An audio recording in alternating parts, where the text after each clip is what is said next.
শিক্ষা মানুষকে সফল করে, কিন্তু মানবিকতা মানুষকে স্মরণীয় করে।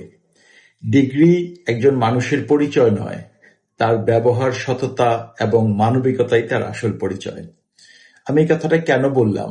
আমার বাংলাদেশে এখন অনেক বন্যা হচ্ছে, চট্টগ্রামে, সিলেটের দিকে অনেক জায়গায় কোমর সমান পানি, গলা সমান পানি, মানুষ ভেসে যাচ্ছে। আর এই সময় আমরা এইচএসসি পরীক্ষাটাকে ম্যান্ডেটরি করেছি। আমার কোশ্চেন, মানুষের জীবনে শিক্ষা আগে না তার জীবনটা আগে?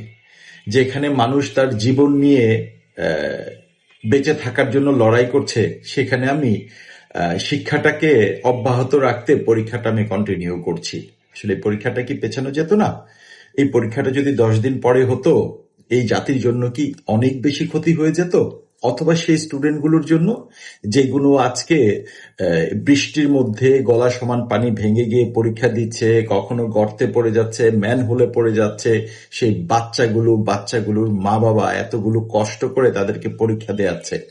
সো আমরা যারা এই ডিসিশনগুলো নিচ্ছি, তারা কি আসলে কোনোভাবে এই ডিসিশন নেওয়ার আগে মানবিকভাবে চিন্তা করতে পারি না? শিক্ষাটা জরুরি না মানুষের জীবনটা আগে জরুরি?